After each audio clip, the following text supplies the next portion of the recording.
हिंदू धर्म का एकमात्र धर्म ग्रंथ है वेद। वेद के 4 भाग है ऋग, यजु, साम और अथर्व। वेदों का सार है उपनिषद और उपनिषदों का सार है गीता।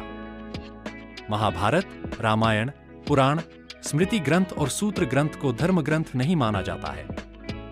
रामायण, महाभारत और पुराण इतिहास ग्रंथ है तो स्मृतियां और सूत्र ग्रंथ में वेदों की ही बातों का अपने अपने तरीके से विस्तार किया गया है।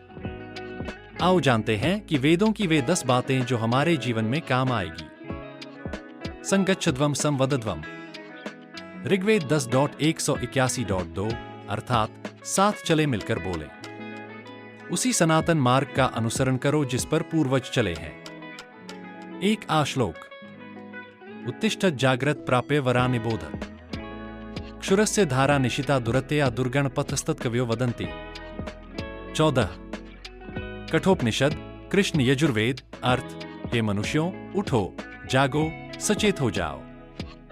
श्रेष्ठ, ज्ञानी पुरुषों को प्राप्त, उनके पास जा करके ज्ञान प्राप्त करो। त्रिकालदर्शी, ज्ञानी पुरुष उस पथ, तत्वज्ञान के मार्ग को छुरे की तीक्ष्ण, लांघने में कठिन, धारा के सदृश, दुर्गम, घोर कठिन कहते हैं। 2 श्लोक। प्रथमेनार्जिता विद्या द्वितीयनार्जितं धन। तृतीयनार्जितः कीर्तिः चतुर्थे किं करिष्यति। अर्थ, जिसने प्रथम अर्थात ब्रह्मचर्य आश्रम में विद्या अर्जित नहीं की, द्वितीय अर्थात गृहस्थ आश्रम में धन अर्जित नहीं किया, तृतीय अर्थात वानप्रस्थ आश्रम में कीर्ति अर्जित नहीं की, वह चतुर्थ अर्थात संन्यास आश्रम में क्या करेगा।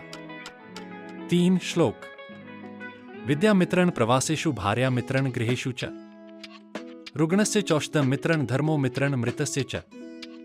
अर्थात प्रवास की मित्र विद्या, घर की मित्र पत्नी, मरीजों की मित्र औषधि और मृत्युप्रांत मित्र धर्म ही होता है। 4 श्लोक।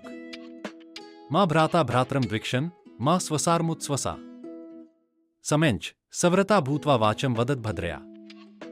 2 अथर्ववेद 3.30.3 अर्थात भाई भाई से द्वेष न करें, बहन बहन से द्वेष न करें, समान गति से एक दूसरे का आदर सम्मान करते हुए परस्पर मिलजुल कर कर्मों को करने वाले होकर अथवा एकमत से प्रत्येक कार्य करने वाले होकर भद्र भाव से परिपूर्ण होकर संभाषण करें।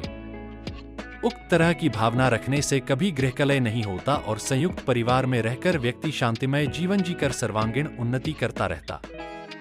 श्लोक। यथा द्यौश्च पृथिवी च न बिभीतो न रिष्यतः, एवा में प्राण मा विभेय। 1 अथर्ववेद। अर्थ, जिस प्रकार आकाश एवं पृथ्वी न भयग्रस्त होते हैं और न इनका नाश होता है, उसी प्रकार हे मेरे प्राण, तुम भी भयमुक्त रहो। अर्थात व्यक्ति को कभी किसी भी प्रकार का भय नहीं पालना चाहिए।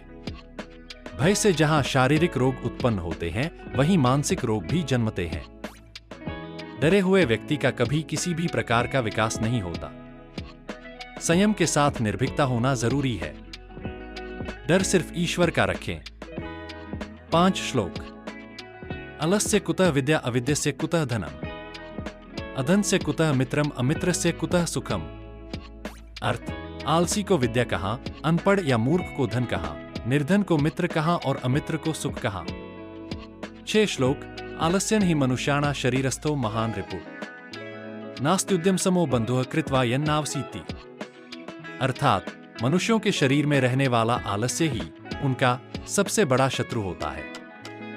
परिश्रम जैसा दूसरा हमारा कोई अन्य मित्र नहीं होता, क्योंकि परिश्रम करने वाला कभी दुखी नहीं होता। 7 श्लोक।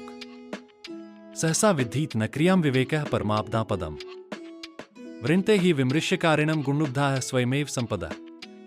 अर्थ, अचानक आवेश में आकर बिना सोचे समझे कोई कार्य नहीं करना चाहिए, क्योंकि विवेक शून्यता सबसे बड़ी विपत्तियों का घर होती है। इसके विपरीत जो व्यक्ति सोच समझकर कार्य करता है, गुणों से आकृष्ट होने वाली मां लक्ष्मी स्वयं ही उसका चुनाव कर लेती है। 8 श्लोक। शरीर माध्यम खलु धर्म साधन। उपनिषद। अर्थ, शरीर ही सभी धर्मों कर्तव्यों को पूरा करने का साधन है। अर्थात शरीर को सेहतमंद बनाए रखना जरूरी है। इसी के होने से सभी का होना है। शरीर की रक्षा और उसे निरोगी रखना मनुष्य का सर्वप्रथम कर्तव्य है। पहला सुख निरोगी काया। 9 श्लोक। येषा न विद्या न तपो न दान ज्ञान न शीलम न गुणो न धर्म ते मृत्युलोके भुवि भारभूता मनुष्य रूपेण मृगाश्चरन्ति।